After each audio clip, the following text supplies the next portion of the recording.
welcome to the Arcade Academia podcast. My name is Daley Wilhelm. And I am Emily Reuben. And this is a special episode. It's a DLC, so it's bonus content that's related to our previous episode where we talked about girl games, but we had more information and the chance to speak with another subject matter expert in their field. So we didn't want to leave out this content. So it's DLC, it's bonus content. So this time we have a really cool guest. We spoke with the author of Gaming Sexism, Amanda Cote, but we both read through her book and we absolutely loved it and we had to chat with her. We were super fortunate to get in on her, I'm sure, very filled schedule and dig into the research that she's done on women in the gaming sphere. And so here is our chat with her.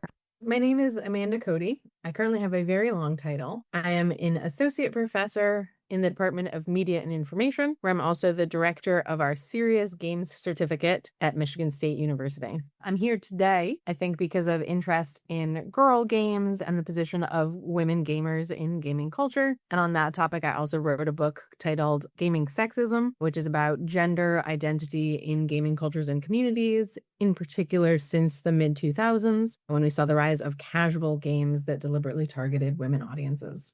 Yeah, we loved Gaming Sexism. We turned it into kind of a book club between the two of us. We would text each other quotes and all our highlights from the book. It was really exciting because so much of it connects to stuff that we already talked about previously on the Girl Games episode and just stuff that we've experienced as women within the gaming sphere. What drew you to this topic specifically?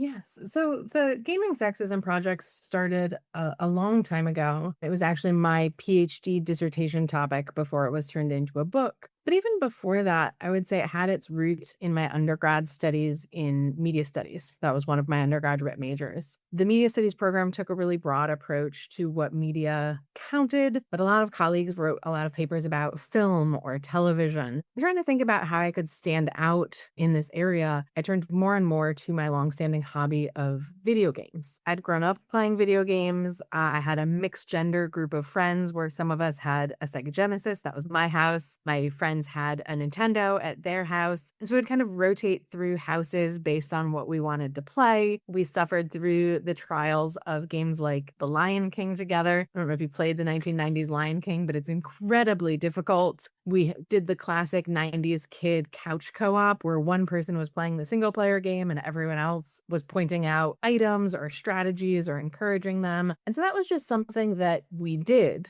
growing up. It was a normal part of our play. When it was nice weather outside, we'd play outside. When it was bad weather, we were inside on someone's console, usually, or PC after that. But the older I got, and as I moved through new social spheres and new friend groups, it became increasingly evident that that was not seen as the norm, or I was not seen as part of the norm for playing and being interested in video games. It just wasn't an expected hobby for young women. And so the reactions that I got to that and the reactions that I saw my friends and colleagues facing really led to this question of why. Why is this not seen as normal when it was, when we were playing those games all together without consideration of who was playing or who the games were for? Because that's really sparked what's now a 2-decade-long investigation of what the heck is going on in game culture, in game communities, and in the game industry.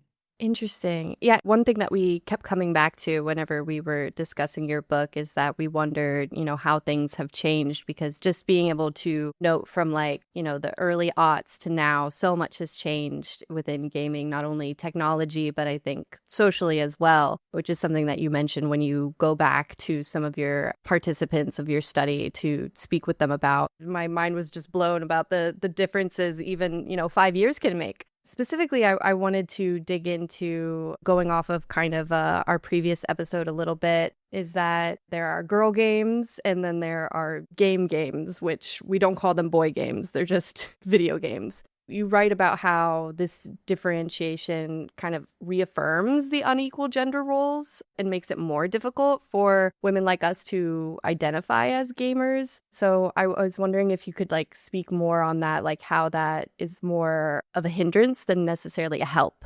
Yes.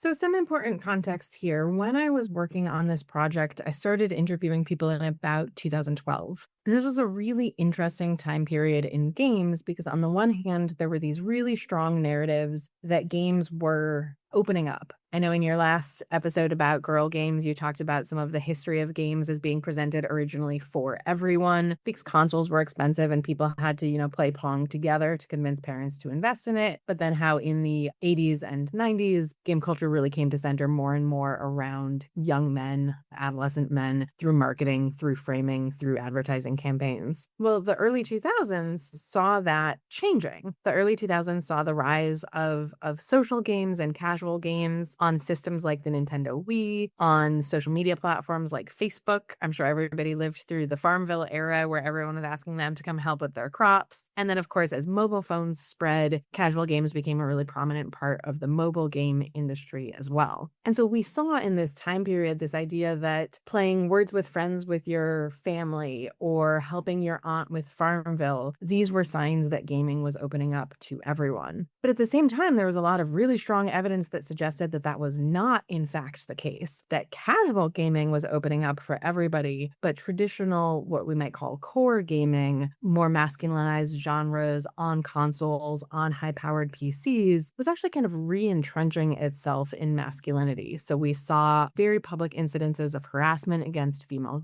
gamers and players. This was about 2 years before the Gamergate incident in 2014, which was not surprising to a lot of women who were engaged in game culture already, that, really virulent sexism would be directed against them. It was just a very public facing incident of that. And so my project started from this question of how are these two things happening at the same time? How are we seeing this idea that games are welcoming, games are for everybody, games are opening up, happening at the exact same moment that we're seeing this evidence that suggests they're not? And so my project focused very specifically on a subset of women who play games, specifically women who define themselves as gamers and are willing to use that identity label. There are a lot of reasons why people who play games don't always necessarily identify as gamers. That term has that baggage of adolescent young men hanging out in their mom's basement. It has that pop culture stereotype to it. And so people who diverge from that stereotype based on their gender, their race, their social skills and abilities, whatever the case may be, don't necessarily want to take that on. And so speaking to women who were willing to define themselves as gamers meant that I was talking to a pretty niche audience of people who were doing the work to find space for themselves in this area of gaming that was still not very welcoming to them.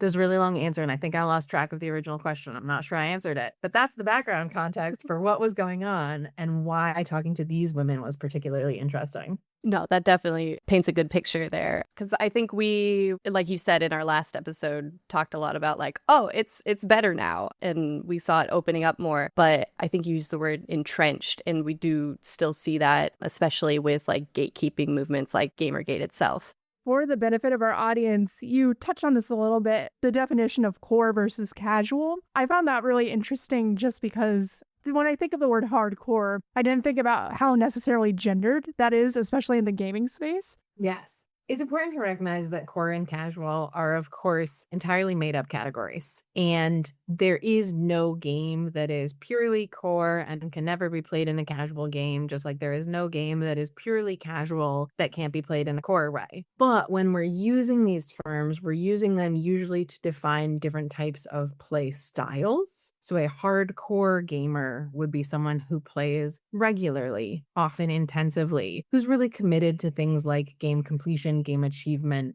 etc. A casual gamer is someone who picks up games here and there, may or may not complete them, plays more for instance, enjoyment or to kill time. But these terms have also come to mean kind of different categories within the game industry itself, where hardcore or core is also applied to games that the industry perceives as more central to their identity and that players perceive as more central to gaming culture. So this is usually PC or console games that fit in kind of established genres such as strategy games, first-person shooter games, sports games, etc. And casual games are often associated with games that are easier to pick up and play, easier to put down, interruptible, often on less money and time-intense systems such as mobile phones, browsers, etc. The issue that comes in when we're talking about core and casual, and why I started by by saying these are made up categories is because despite the fact that they're made up, despite the fact that games cross over between these frequently in terms of how people approach them or what their motivations are, they still have power and meaning in the industry.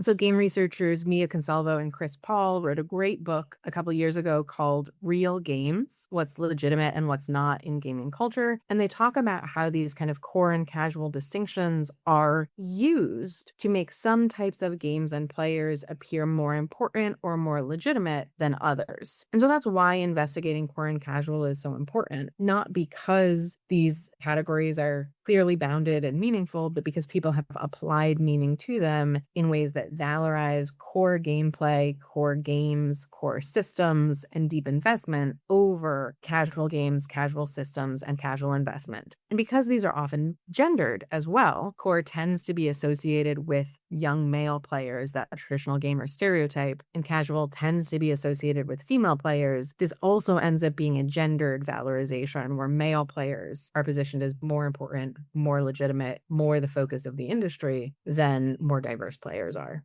Looking at core versus casual today, do you see as big of a divide since writing and publishing your book?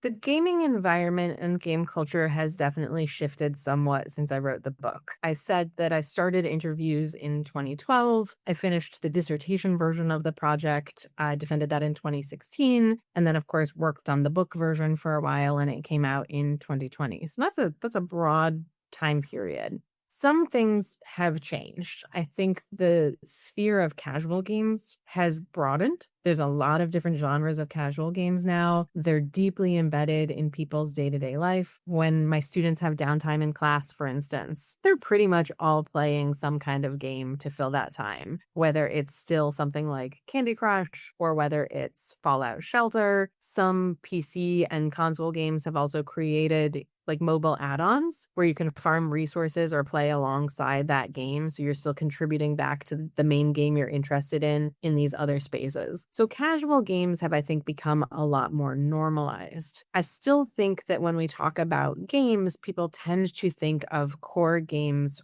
first and still consider those the center of the industry. So if we look at a company like Activision Blizzard King, ABK, it's the console producer. Activision makes what we consider core games. Blizzard makes core PC games predominantly. And King are the creators of Candy Crush. These companies are merged. When you look at their finances, King tends to be the highest earner of those three. But I would say people still don't consider Candy Crush to be as culturally important or relevant as something like World of Warcraft or Overwatch. And so we do still see divides, not in what games people are playing, but argue that more people play casual games probably more frequently than they play core games. But that legitimization of certain types of games over others, I think, does persist even through today. Yeah, especially you wrote about the announcement of the Diablo game that was just on mobile. And I think a lot of people's takeaway was just that lambasted line, like, what, you guys don't have phones. But the more succinct takeaway from that was that they were trying to meet people where they were as far as casual audiences go and to lower that barrier of entry a little bit. But their audience is so poor, so PC based that that was almost seen as an insult, which goes back to that kind of delegitimization of the idea of like playing casually or like playing on even your phone is just considered like, oh, you're just casually doing that. Yes. And this goes back to one of the things that I was talking about earlier. So I mentioned how a lot of this project emerged out of the divide between this narrative that games were opening up and this evidence that suggested they really weren't. One of the things that I did was I went and collected a lot of game-related media released at the start of what we call the casual revolution, 2005 to 2008, when casual gaming is really starting to become a prominent part of the game landscape. And what was really interesting was the deep-seated anxiety I saw in game-related media about what impact the rise of casual games and a focus on broader audiences who might not invest as much time but could bring a lot of of new people and a lot of new resources to the table, there was this really deep-seated anxiety that companies would start to focus on those audiences at the expense of long-standing fans of gaming who felt that they had really invested a lot in game culture, and they were really concerned about no longer being prioritized or even not having games made for them at all. There's this really great editorial in Game Developer magazine where the editor said, will we even be able to make an Assassin's Creed or a BioShock game in the future? And of course, we now know that Assassin's Creed games have not gone away. They continue to be produced. BioShock Infinite, won a ton of awards. Baldur's Gate 3 has won tons of awards. And so these time-intensive PC and console games that appeal to traditional gaming audiences have not gone away. But games are a hard industry. They're high risk. You never know if something's going to succeed or not. They require a lot of upfront investment. So people who know how uncertain game production can be were really anxious that these less expensive, easy to make, fast to release mobile games, social games, and casual games in general would suck up all the resources of the industry, and people wouldn't be able to make the games they liked anymore. And so I don't think this legitimates the backlash that we saw against games diversification. It's still not a good idea to be jerks to other people who are trying to get into your hobby. But at the time, knowing that games are a really high-risk industry, people were deeply concerned that the diversification of games would be zero-sum. That as companies saw the profit that they could make in mobile games, casual games, and social games with less investment, smaller teams, and a faster development time, players and developers were really concerned that they would stop investing money in traditional core games, console games or PC games that have higher and higher budgets. At the time, budgets were starting to get into the millions of dollars, tens of millions of dollars. Now some are even higher than that. They require teams of now hundreds of people rather than, in the 80s when it was still possible to solo develop a game. And so it doesn't justify the backlash against diversification that happened in the game industry. It was still not a good idea for people to try and drive out new players or games that they saw as less legitimate or less important, but it does help us understand what the motivation behind that was. People had invested a lot of time and energy into traditional core games and really weren't sure what the future of those games looked like. A better solution would have been to continue investing in those core games and showing an ongoing demand for them rather than deciding to turn on new players. But at least we see why this might have been happening. It's interesting when you talked about, in the very intro of your book, way at the beginning, when you talk about hegemonic masculinity, you brought up geek masculinity. And I feel like that goes kind of hand in hand with the fears that both companies and players in the core realm were feeling of just geek masculinity is higher up in the food chain, but at the same time, because they are positioned as kind of lacking comparatively to other types of men, which isn't true, of course, but that's the feeling kind of marginalized within their own community, the fear of more casual players coming in and kind of infiltrating the space, I guess. I just thought that was interesting just because when I think of the hegemony, I always go straight to the top of the top and don't necessarily think about people who have power and privilege but don't have the most and how they feel. I just think that's interesting how it feeds into the fears surrounding casualized gaming. Yeah, my background is in media studies and specifically cultural studies. And my students always joke that every time I talk about cultural studies, the takeaway is something to do with power, which is not wrong. That is one of the big things that cultural studies focuses on, is how norms and institutions of different cultures relate to people's agency, power, ability to move through their lives unimpeded, ability to change the direction of things, etc. And so when we talk about games, I believe your last podcast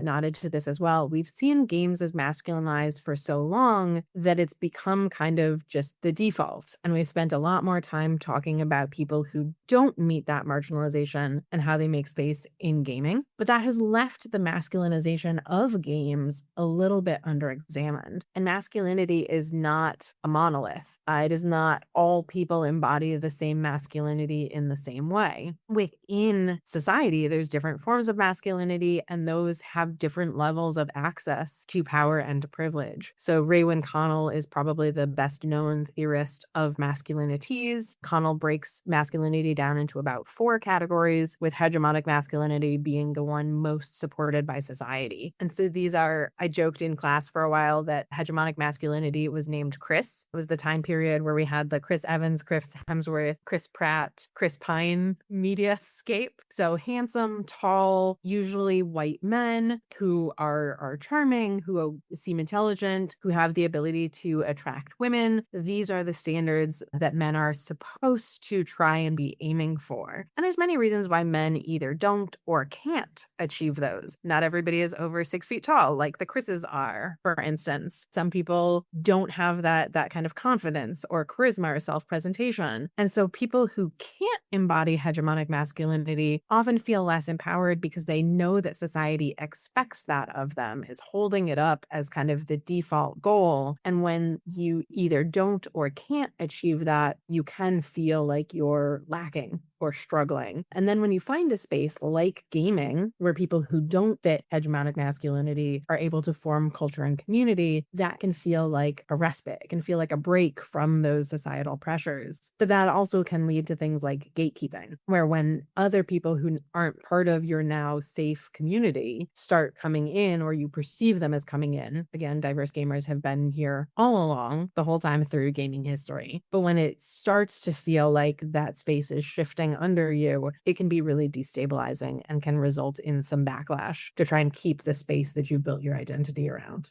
Yeah, I think you mentioned specifically the phrase like crisis of authority. So like the gaming space, and I think Gamergate was especially a result or symptom of that crisis of authority, of this pushback against the perceived invasion of a space that was where the non-Chris's could feel comfortable and create some hierarchies for themselves based on things that were achievable for them, which weren't necessarily based on genetics or height, but rather like skill, which is the thing with gaming is like, oh, well, like everyone's playing different games, so everyone has different skills, but there it goes back to that, whether or not it's a core, hardcore game, and like the idea that you're amassing these skills, which is then defensible as like your place within that space. All that to say, I wanted to ask about one thing that Emily and I talked a lot about was trash talk, and how that is often one of the main things that keeps women out of this space. It's like, oh, I would play this game, but I know that I'm going to get griefed. Or if I get on voice, they're instantly going to be like,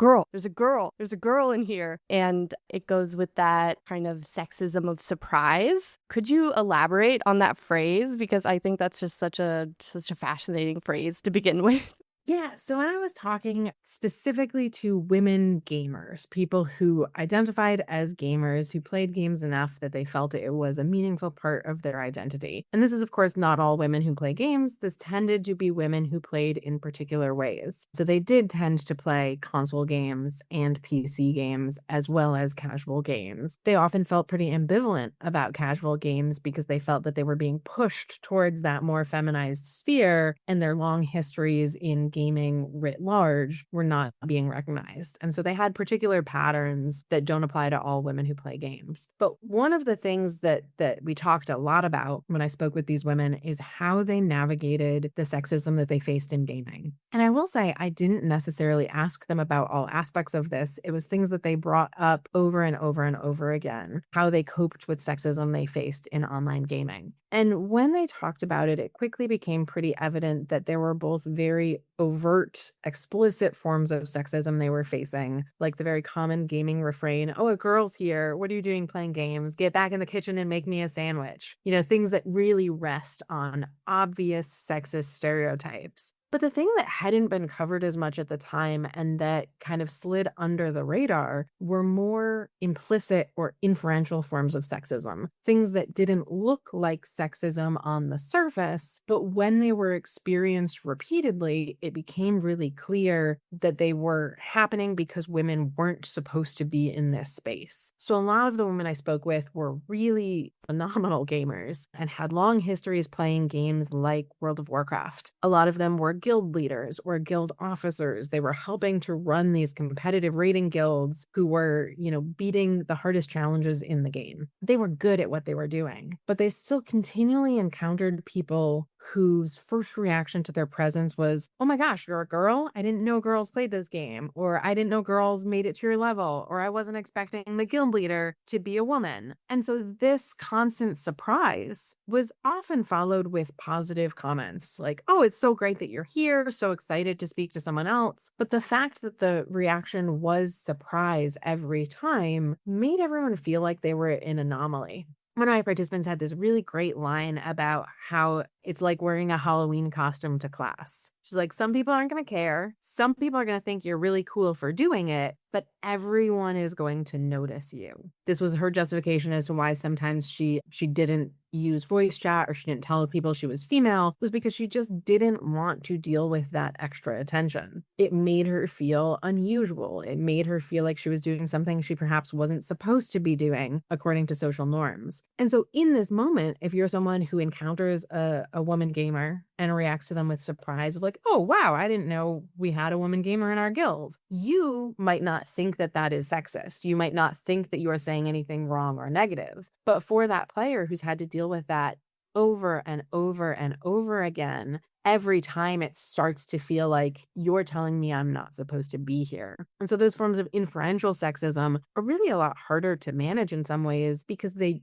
aren't as obviously negative. If I'm playing a game and someone tells me to go back in the kitchen and make me a sandwich, my friends I'm playing with will notice that. They might be prepared to intervene. I'll notice that. I'll be prepared to intervene. But it's these things that don't seem negative. You might not know how to respond in the moment. You might feel bad about it, but not be able to pinpoint exactly why. People you're playing with might not see that as negative and might see you as overreacting if you respond to it. So it's really a lot harder in some ways to deal with things like constantly being treated with surprise than it is to deal with direct insults. I thought it was interesting. You also noted that Stuart Hall saw inferential sexism or racism as more insidious just because it's harder to identify, and in the minds of the people that perpetuate it, like through those compliments that you just mentioned that a lot of men will give to women that actually make them feel more othered. To them, what they're saying is true. So it's like, how do you combat that? And that goes kind of into the next question is, why is this behavior viewed as inevitable and defensible?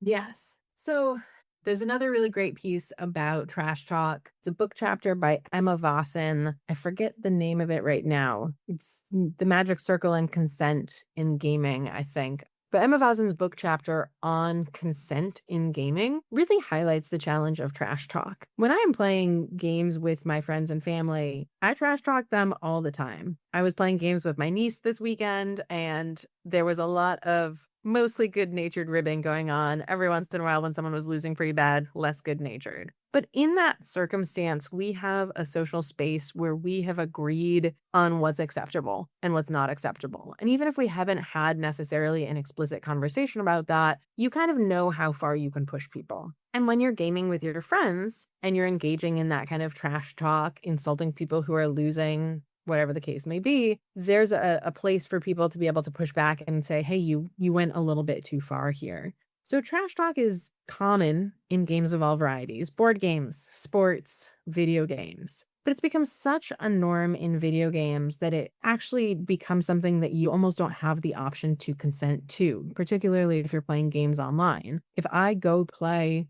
Call of Duty, which I'm terrible at, So I'm not going to, because I'm not going to put myself through that. But if I go play Call of Duty online, I've put myself in a space where trash talk is the norm. And there's not really a clear way for me to opt out of that. I have to experience it. And even more so, I have to experience it regardless of the tenor of that trash talk. So if I'm, teasing my niece for losing at Uno when I drop a draw 4 on her at home, we have agreed to particular rules. The rules that happen online might not be ones I'm comfortable with. And this is especially true in gaming, where trash talk tends to take on racialized, gendered, or sexualized formats. So for instance, sexual assault terminology is really commonly employed to talk about when you're beating somebody at a game. Feminized slurs, sexualized slurs are used to insult people who are losing. And so even if I'm okay with trash talk in some circumstances, online things are often taken to an extreme that I don't have the option to opt out of, really, and that might affect marginalized players with marginalized identities, more than they affect people who don't have those identities. So someone who's throwing around terms that are sexualized, racialized, or gendered might just see those as norms of gaming culture, forgetting that those affect different types of players in different types of ways. And so this has built a very unwelcoming environment for a lot of players, where not only are you faced with trash talk that's probably more extreme than you're comfortable with, but you may also be faced with trash talk that's specifically about who you are as a person, and that's seen as just something that you have to accept in order to engage in that space.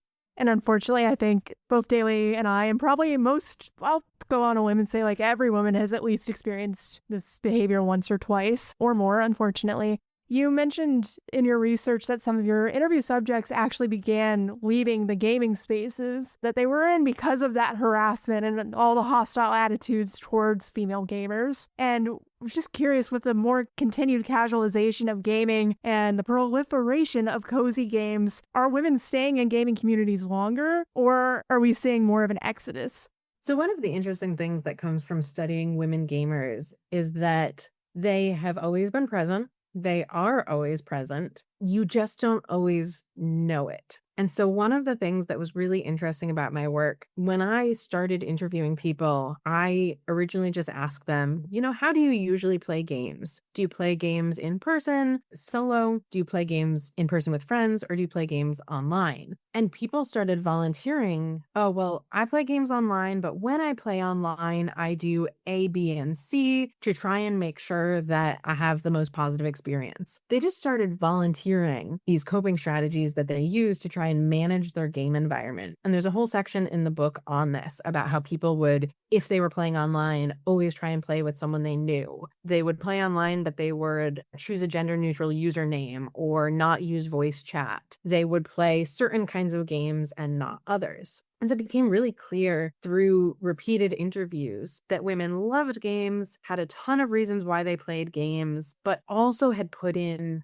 so much work to make sure that they could get that enjoyment that they wanted and minimize their negative consequences. And that's what they're still doing. So when I went back to my original interviewees about 5 years later, I was only able to reconnect with maybe a third of them. A lot of them were still gaming very intensively, but they were gaming in different spaces. They were no longer playing Call of Duty or online games that required them to have these barriers up all the time. They weren't engaged in guilds in World of Warcraft as much because they got tired of managing that surprise or the personal relationships that they had to deal with in an inherently multiplayer format. They still played World of Warcraft, but on their own, not in a raiding guild. They still played games, but they played Dungeons and Dragons. They played something that was more in person with people they trusted, where they could establish what was acceptable behavior and what was not. And so this is actually a really big challenge for people who study games, is that it's easy for us to recruit people who are online. It's easy for us to post in a game like World of Warcraft and ask for participants. But that means that there are certain types of gamers, certain types of players that we're going to miss. And a lot of them are going to be people who still love games, still want to play games a lot, but who've opted out of engaging with broader communities because they just don't have the time or energy for it anymore. And so it's really easy to look at a game and say like, wow, this game is 90% men. That game might look like it's 90% men because that's who's responding or that's who you see in the space. Whereas a lot of other people might be there, but choosing to fly under their radar so they can enjoy their gaming experience and not have to manage negativity. And so it's a really important call for us to consider not only who's in a space, but who might be missed in a space based on how we approach it, and realize that the game communities are probably a lot more diverse than we think they are, but a lot of people are now playing on their couch at home or they're playing single player games, and we might miss them if we're only looking at large multiplayer spaces. I love how you mentioned that. I mentioned this in the other episode we did too. Dead by Daylight is a really good example of kind of a surprising community of women and LGBTQ individuals. You wouldn't really think about it by, I guess, if you're looking at it. I mean, horror in general tends to have a pretty diverse audience, but I think at a first glance, it's the type of game you would assume would be mostly populated by men, but the amount of diverse gamers is really astonishing. So I do think it's really interesting, like looking at the bigger picture and the women and other groups of people who might be invisible. So I'm glad you mentioned that.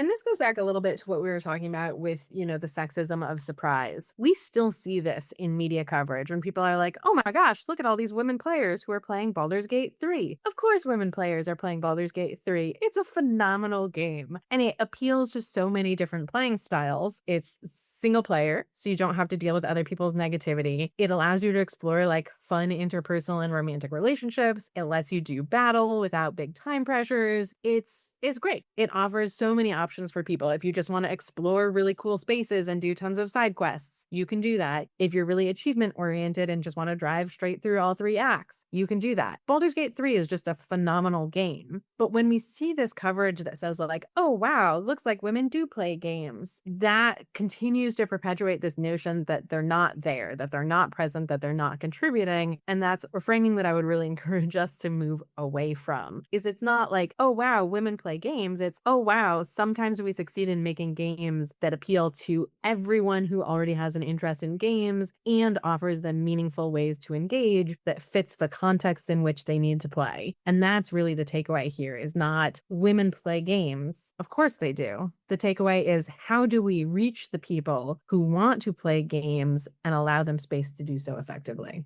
Fascinating. This has been so amazing. We won't take up too much more of your time here, but I did want to touch on, especially because you mentioned like the framing of like being like, wow, women are playing these games. Something that I, even looking into this topic, hadn't been top of mind for me until reading your book and some of the responses. I think it was Feather, one of your participants. I was really surprised to see that there was still like the idea of when she was playing collaboratively and would see another like woman in the space, they would kind of avoid each other because there was this framing that like maybe you're not there for the right reasons. You're not there necessarily just to play. It's like this ingenuine love of games. There's some kind of ulterior motive of getting like male attention, because that never really occurred to me as a thing until reading your book, or at least it hasn't been in my experience. Do you think that is still an attitude that people have, or maybe that's changed since publishing? My participants brought that up in kind of a lot of ways. So a couple of them railed about how designing female characters to be super sexy is actually a super limiting way of looking at male players, arguing that like they're only motivated by attractive female avatars, which is not true. They're motivated by good storylines, good mechanics, well done combat, all of these other things. So a lot of people argued that the stereotypes put on male gamers really limited who they were seen as and what was seen as the norm. And similarly, they complained about the stereotypes put on female gamers. So there were stereotypes in the time period I was looking at. Women were up against kind of this double-edged sword. So a lot of women really enjoyed both core games and casual games, but felt like the industry was pushing them towards casual games because those were stereotyped as feminine. So if you were a woman who said you enjoyed games, people's response would be something like, oh, you mean like The Sims or Candy Crush, right? This was the normative space that women gamers were expected to fit into.